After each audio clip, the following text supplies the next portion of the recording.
Today we're going to talk about words, how important they are. But before we do, again, let us pray. Father, guide us as we study your words. In Jesus' name, amen. Words are unique to human beings. Animals do not have words. In fact, the word language itself came from the Latin, just meant the tongue, which of course makes words possible, in part. So what is a word? Well, if you look up in the dictionary, it says it's a speech sound or series of sounds serving to communicate meaning. Obviously, complex speech patterns, very complex. The verbal part came first, and then the written came later. And of course, when you look at a word written, that's really just symbols for the sound. That's all it is. But very important.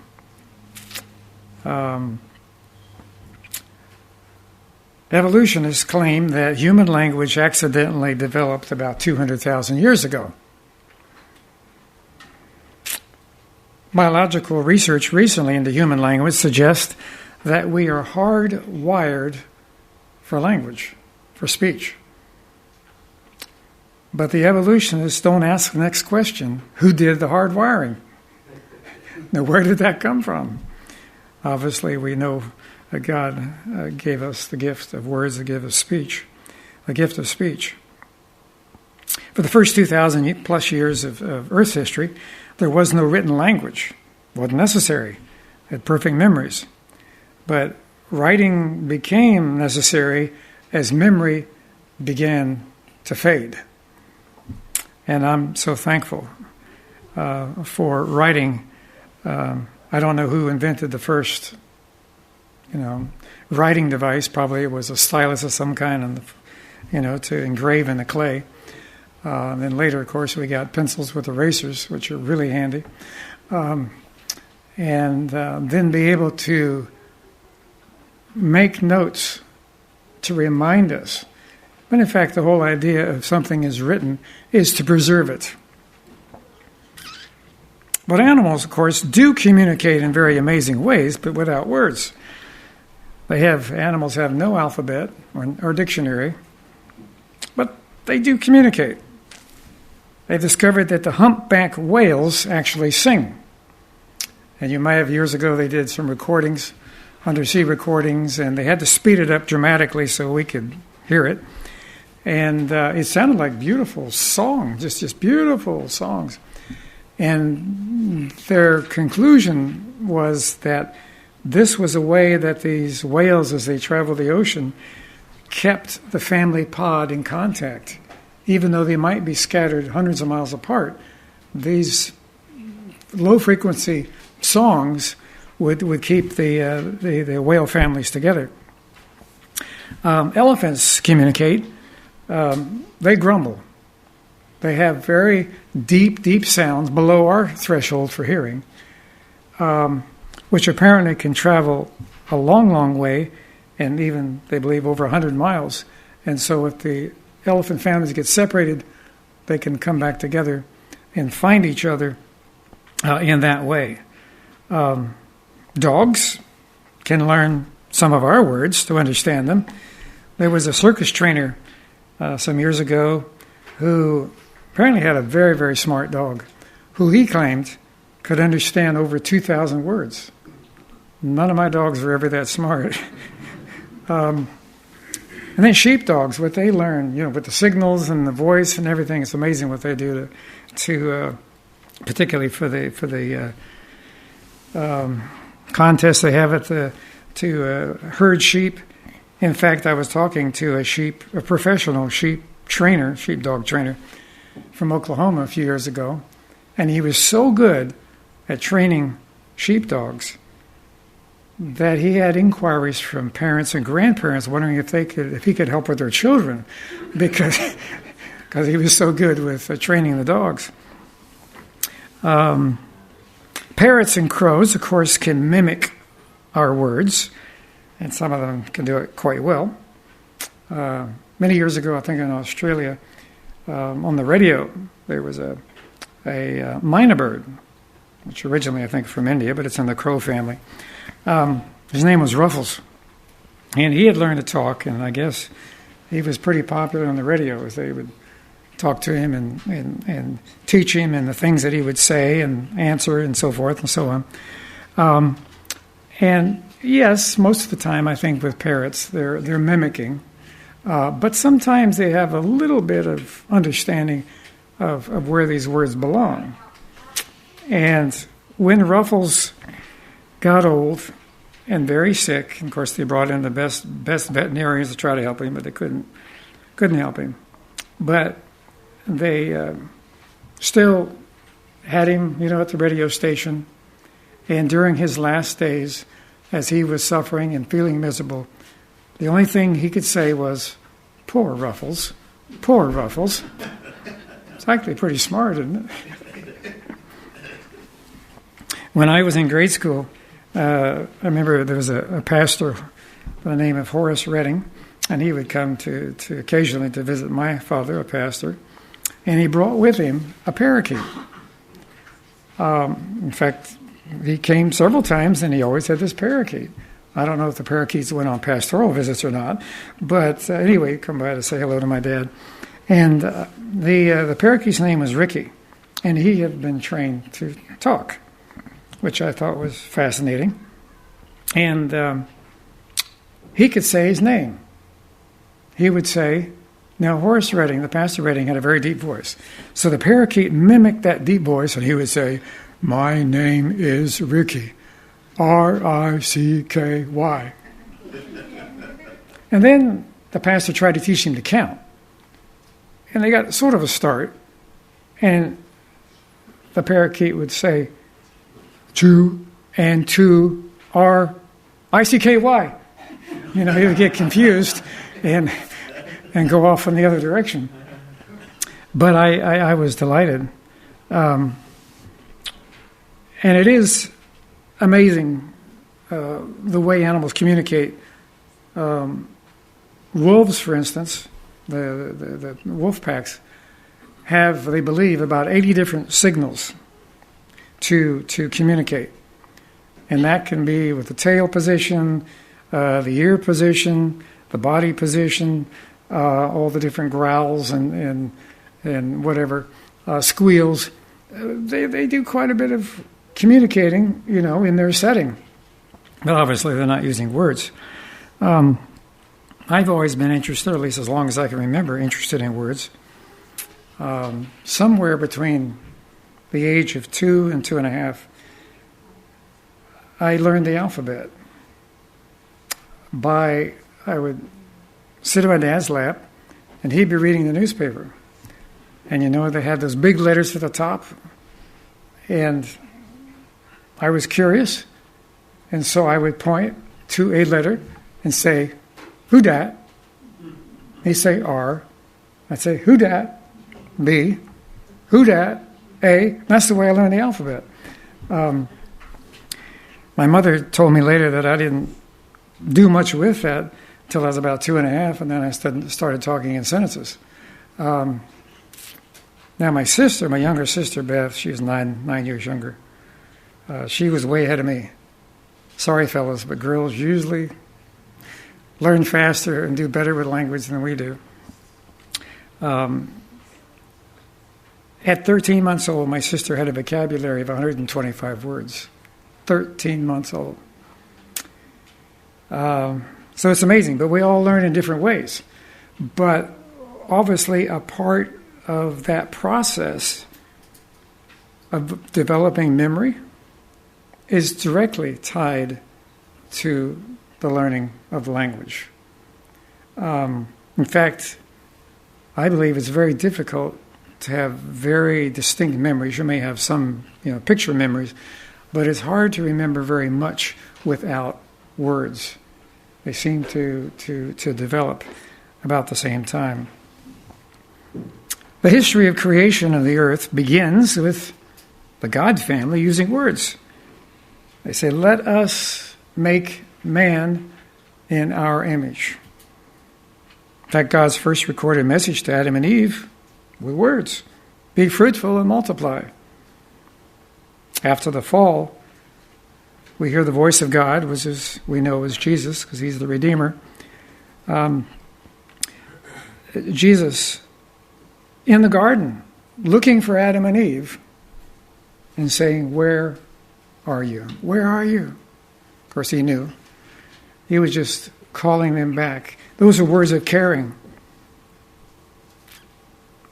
After the fall and throughout, particularly the Old Testament times, one of the most beautiful phrases that occur in the Bible, many, many times, is the word of the Lord came.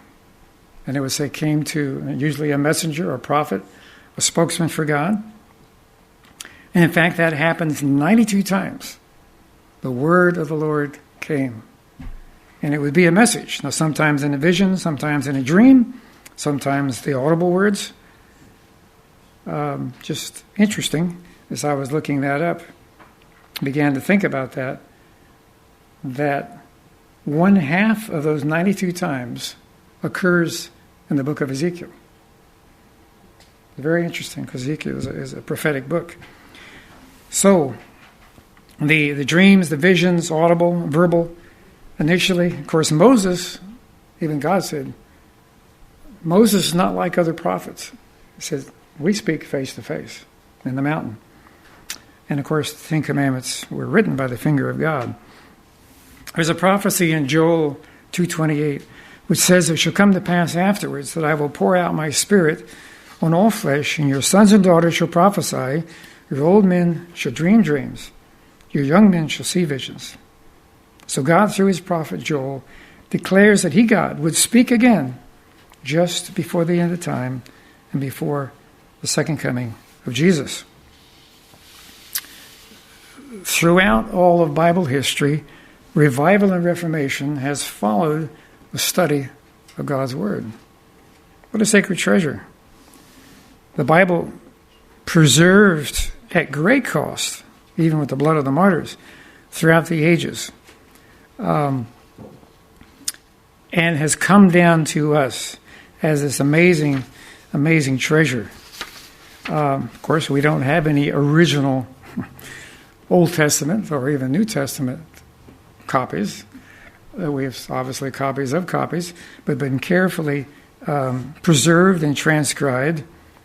Back in 1902, there was discovered a scroll written in Hebrew, and it contained the 10 Commandments from the book of Exodus, the Shema Israel prayer, which is, Hear, O Israel, the Lord our God, the Lord is one. It's from Deuteronomy. And but it was from, I believe, about the year 1000. But then, some of you may remember the story of the Dead Sea Scrolls, when suddenly all these ancient scrolls were found in the Near East, Middle East, by a shepherd boy throwing a stone into a hole, and so it sounds like a cave. And so he went looking, and of course didn't know what he'd found, but soon asked for some help, and they discovered. And here was a large section, almost everything in the Old Testament, and many scriptures from the New Testament were found dating back another 1,000 years earlier, to as far back as 200 years before Christ. And of course, some of the New Testament were within 100 years after Christ. So it was amazing, amazing find. And what was interesting, there were some people said, well, when the Dead Sea Scrolls were found and they realized how old they were, now we're going to find out how much was lost in all this translation and copying and copying and copying from copies through the centuries. Guess what? Nothing was lost. It was so carefully preserved that there were no surprises. It was no surprises at all. God had his hand over all of that. Also, more recently, there was a scroll, a little scroll that was made out of silver, a very small one, and going all the way back to the 7th century BC, which I think is the oldest one that they have found. And this is from Numbers 6:24-26. May Yahweh bless you and keep you. May Yahweh cause his face to shine upon you and grant you peace. So that's the oldest text that we know of that has been discovered. But God has had his hand over the preservation and the transmission of his sacred word. I want to take a look at several passages today from Scripture, many of them very, very familiar, which remind us of how powerful, how important the words of God are. For instance, beginning in Psalms 33:6, by the word of the Lord the heavens were made, and all the host of him by the breath of his mouth. Of course, talking about creation. There's power in the Word of God. And that same power that he exhibited creatively, and also in the Sea of Galilee when he said the winds and the waves be calm, that same power is in his Word spiritually. Also another verse from Psalms 33 says, for he spoke and it was done, he commanded and it stood fast.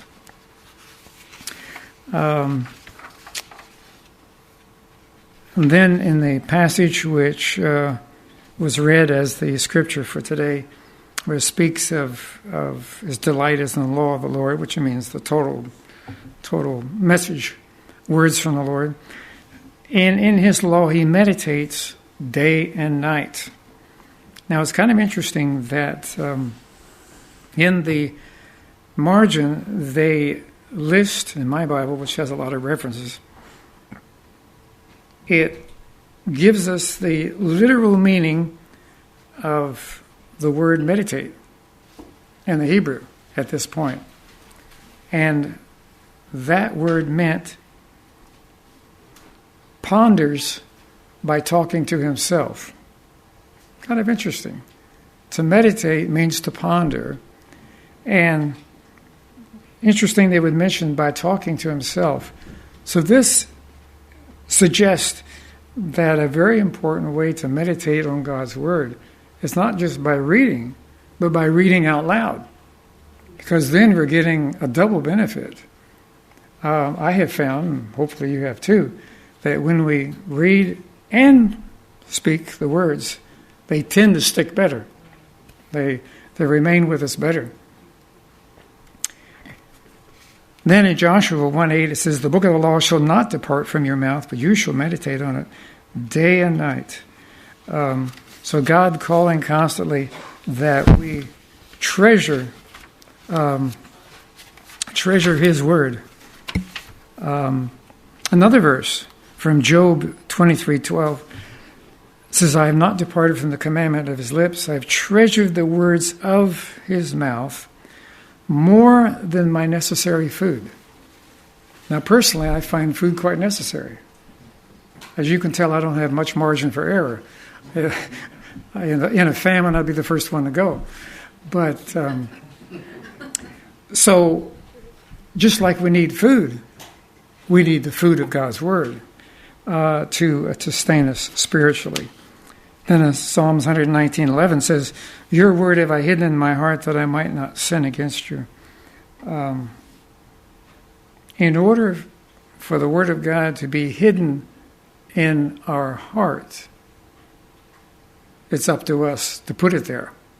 It's up to us to study and to treasure, because we've been promised that Jesus said that if we're called to witness for him in a trial or other circumstances, his Spirit will give us the memory of what we should say. But it's up to us to be storing that knowledge. Romans 10:17, very familiar passage, says, for then faith comes by hearing, and hearing by the word of God. And for most people throughout most of history, that's how they received the Word of God, was through hearing, because most could not read. Now, more people read today, but there's still many, many people that don't read or haven't learned to read yet in poorer countries. And so that's an extremely important part of our connection with God's Word. And then also in the New Testament it says, be diligent to present yourself approved to God. A worker does not need to be ashamed, rightly dividing the word of truth. And then in 2 Timothy 3:15, Paul writing to Timothy, the young minister, it says that from childhood you have known the Holy Scriptures, which were able to make you wise for salvation. And then earlier in that same letter that Paul wrote to Timothy, he mentions how Timothy had learned the Scriptures. And he says, I call to remembrance the genuine faith that is in you, which dwelt first in your grandmother Lois and your mother Eunice. So apparently these were very, very devout, dedicated women who taught Timothy the Scriptures, so that later he could become a treasured associate of the Apostle Paul. And then in Acts 17:11, it mentions this group in Berea. He says these were more fair-minded than those in Thessalonica, literally more noble, in that they received the word with all readiness and searched the Scriptures daily to find out whether these things were so. Now, in that context, they were hearing, the good news of salvation. They were finding out about who Jesus was, and they were searching the Scriptures, and the Scriptures they had at that time was the Old Testament, and for most people at that time would have been the Septuagint, the Greek translation. And so here these people were daily searching the Scriptures and comparing them with what they were learning from the Apostle Paul, which tells us that God is very comfortable for us to compare everything we hear spiritually against His Word. Because if it doesn't match up with His Word, there's no light in it. But if it does match up, it is worth preserving and cherishing. And then further in the New Testament, Jesus, who, the living Word, said, I am the bread of life who comes down. And that's a beautiful symbol, because bread was kind of the emblem of life itself. When somebody would say, I'm hungry, often they I just have no bread, because bread was considered the staff of life. And so Jesus says that He was the bread of life. And later in that same chapter, John 6:63, Jesus would say, it's the Spirit who gives life, the flesh profiteth nothing, but the words that I, Jesus, speak to you, they are spirit and they are life. And then Peter, verse 68 of John 6, Simon Peter answered, Lord, to whom shall we go? You have the words of eternal life. Apparently at that point, a lot of people were walking away. Didn't sound like this was the Messiah they were looking for. Not a glory Messiah, not a king Messiah at that point. So they're leaving. And Jesus asked His disciples, are you going to leave me too? And Peter gives this beautiful answer, Lord, where shall we go? You have the words of life. But obviously the most important part of the Word of God and its transmission to us was when Christ came as the living Word, the incarnation.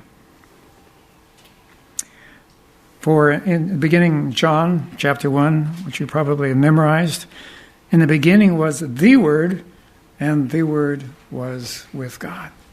And the Word was God. talking about Jesus. He was in the beginning with God. All things were made through him, and without him nothing was made that was made. There is another translation of the Bible which is not based on good scholarship. And in it, it says, in the beginning was a Word, and a Word was with God. For that group of people, they have demoted Christ to a secondary position of not being eternal. But in the original, in the Greek, it's very, very clear that we're not talking about any word anywhere else. We're talking about the Word, Jesus himself, the living Word, because he was singular and unique and divine. And then in verse 14 of John chapter 1, says, the Word became flesh and dwelt among us, and we beheld his glory. The glory is the only begotten of the Father, full of grace and truth. And literally in the Greek, where it says he dwelt among us, he tabernacled among us. Going back to the image of the tabernacle there in the wilderness with the children of Israel. And so he became flesh and dwelt among us.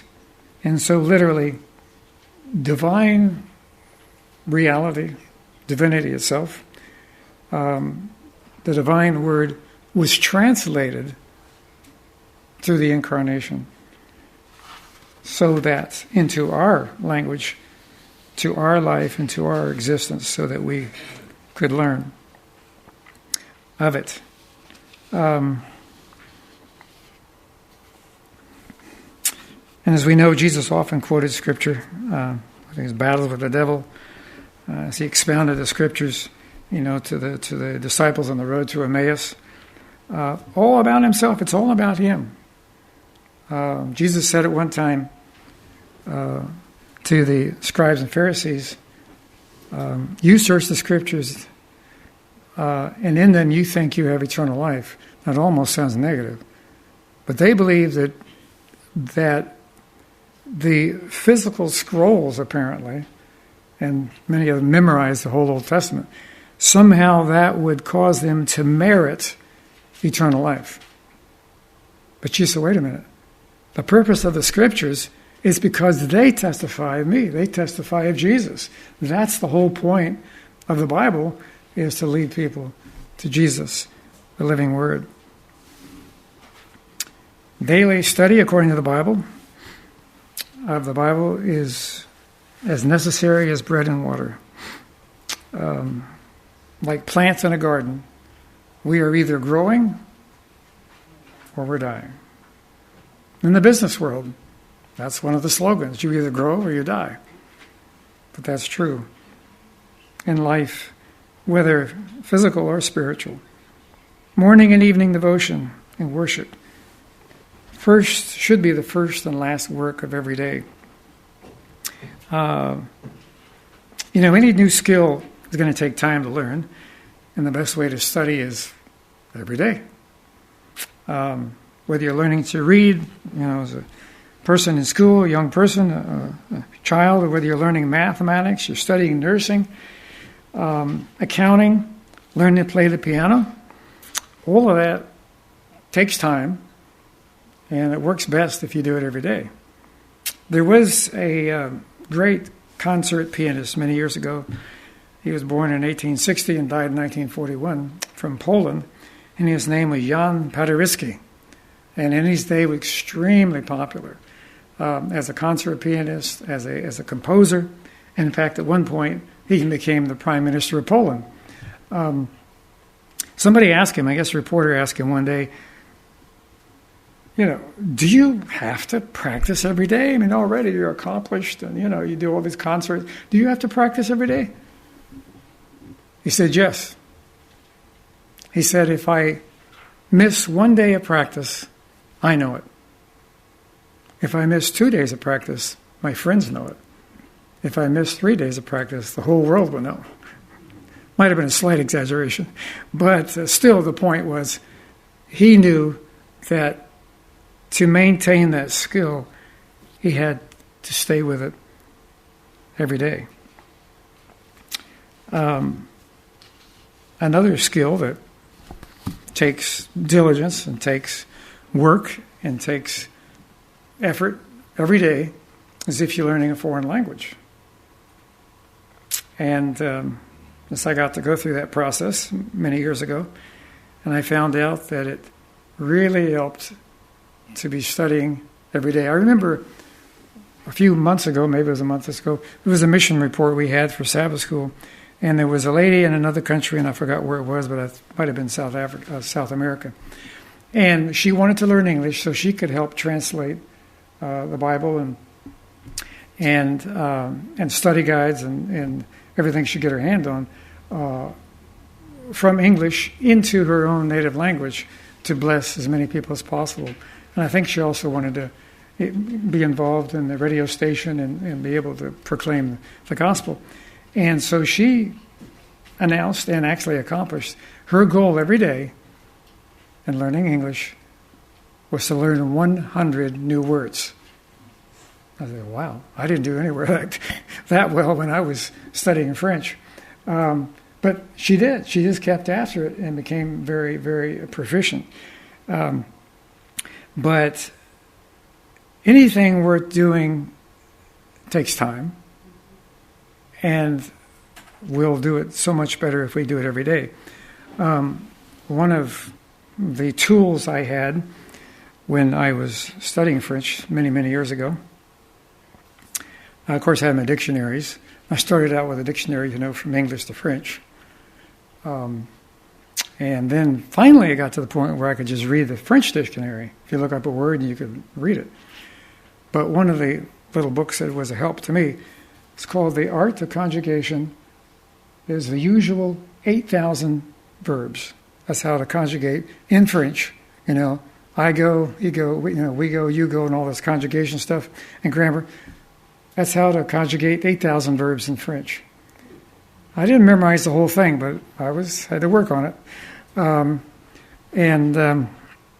All of that takes effort, and the point simply is that no matter what we do, and particularly as we deal with the most important thing in life, as of course is our friendship with God and our connection with Him through His Word, that we take time to do it every day. Many different ways that people study the Scriptures. Some do, straight through Genesis to Revelation, which certainly does give us the big picture. One of the most beautiful memories I have as a child was my dad reading the Scriptures for morning worship, and I can still picture that in my mind.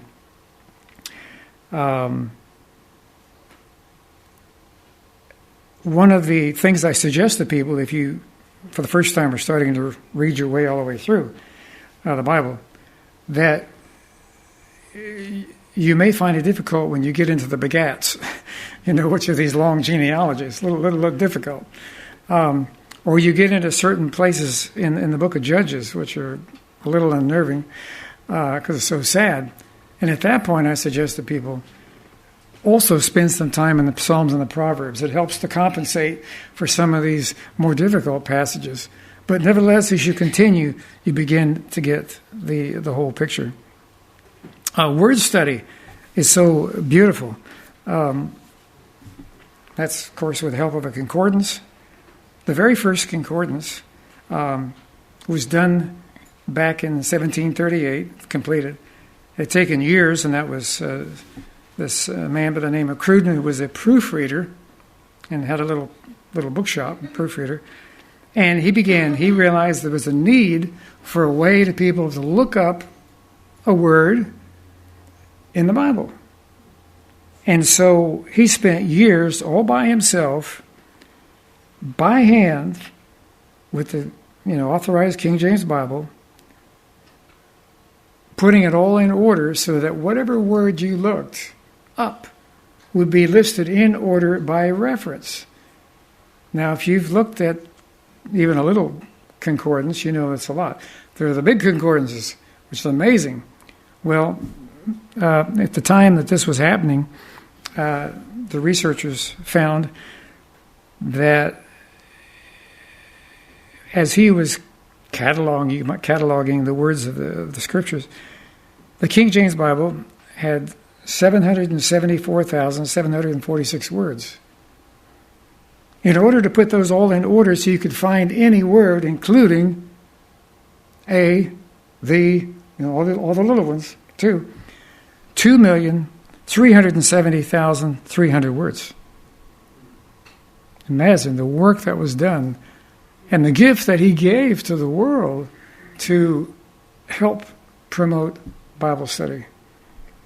I was reading about part of his work, and he did it at home, as after even his regular work, and he would just work long, long hours. And in order to accomplish that, everything, by hand, he held these sheets of paper, and they said it literally, he would have 10,000 sheets of paper scattered all over his house. And he was trying to, get the word on the right page, which he did. It finally ended up happening. But what a blessing. So that's one way to study. Studying by themes, by topics, great teachings of the Bible, Second Coming, death, hell, of course the life of Jesus and the Gospels, the Sabbath, Old Testament prophecies. It's also helpful to study different translations, very helpful. I would suggest avoiding the paraphrases because that's not what the Bible actually says. It's kind of interesting reading, but it's not what the Bible actually says. And if you're able to study in a second language, very, very nice to do that and then compare. Very, very helpful for getting the Word of God in our hearts. There are morning watch books, which do a meditation on a Bible verse day by day. Of course, the Sabbath school lessons, mission stories from around the world, a number of mission story sources, of course, the Review and Herald, but Gospel Outreach, American Bible Society, just tell us about the power of God's Word and what is happening and how it's happening. That as we hear these first-hand stories, we, as it were, are seeing the gospel with boots on, actually happening. In fact, in the American Bible Society, there's a short story here where this young boy who looks like he might be about 12 years old, and he has felt so abandoned. He was abandoned. He was rejected, and the parents decided didn't need him anymore.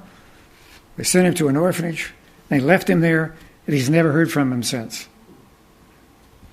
He said it was like a nightmare and like hell.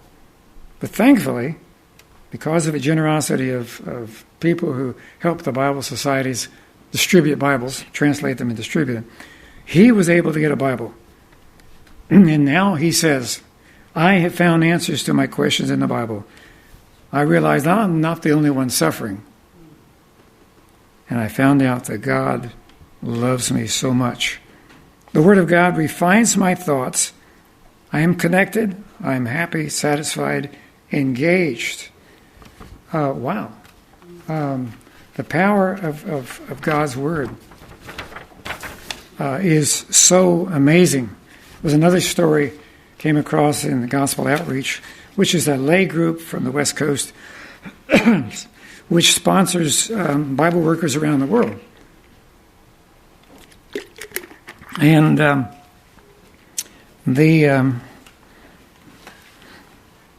it was a story of a shepherd who decided to volunteer his time to help other shepherds find new pasture. And while he was there, and this sounds like it was happening somewhere in Asia, but didn't say where, he would tell them Bible stories about shepherds and sheep from the Bible. And they said, wow, I hadn't heard that before. And so he began to share the Bible that way. They continued to listen as they would stop and the sheep were feeding. And then he helped somehow get an electronic Farsi Bible in the Farsi language, which I think was probably Iran, and put it on the shepherds' smartphones. Oh, wow. Shepherds in remote places may have a smartphone. And he says now, because of God's word, on an audio device, there are 30 people waiting to be baptized. Wow. So many other ways that we can study. I've personally been blessed. Patriarchs and Prophets, Desire of Ages, which I read in conjunction with the passages in the Bible, that bring illumination, inspiration, understanding, appreciation. Another way to study in conjunction with the Bible is, of course, great spiritual books. Pilgrim's Progress, which was written in 1678. It's an allegorical story of Christian. That's the key figure in the story, the man. His name is Christian, and it's his journey from the city of destruction to the celestial city. And if you haven't read it, it's long, in the sense that they made some animated movies about it, beautifully describing any person's journey from here to heaven and all the trials and troubles they go through. And in the story, and of course everything is allegorical or is symbolic of experiences in the Bible, events in the Bible.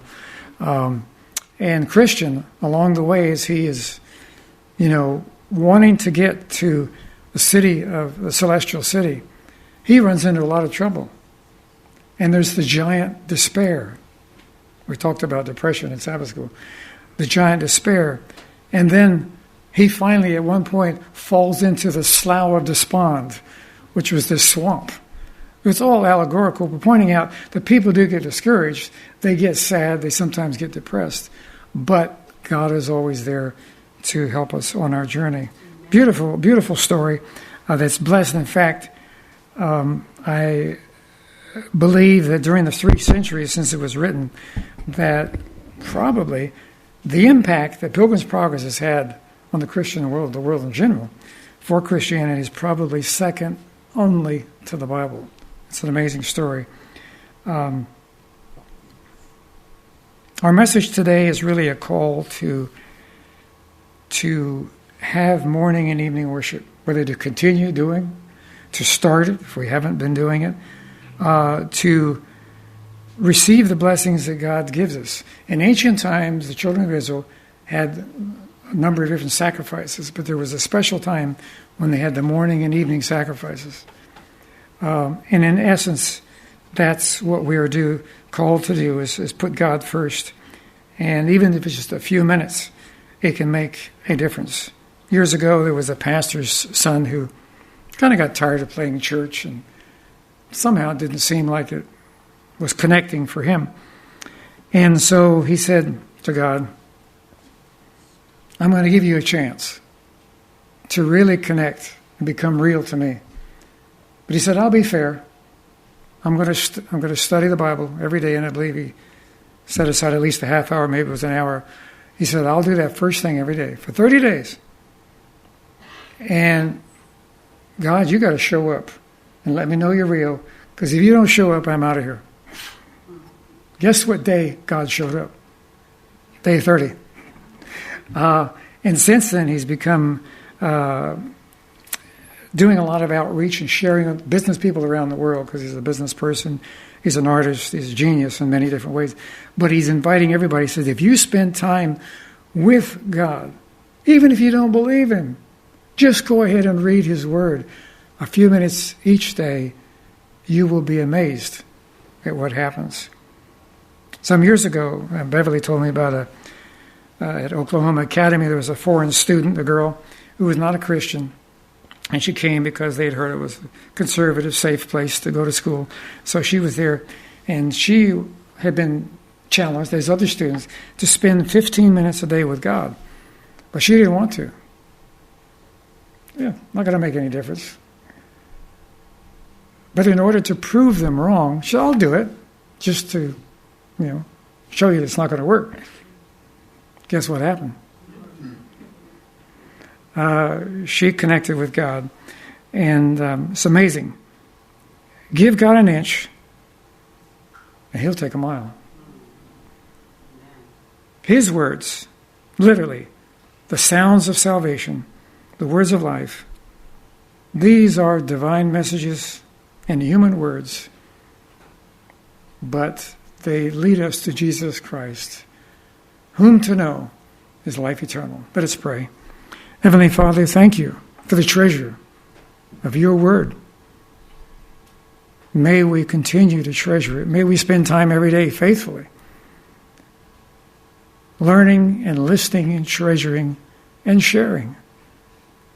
And speak to us, to our hearts, so that we not only will be blessed, but that we can be a blessing to others. In Jesus' name, amen.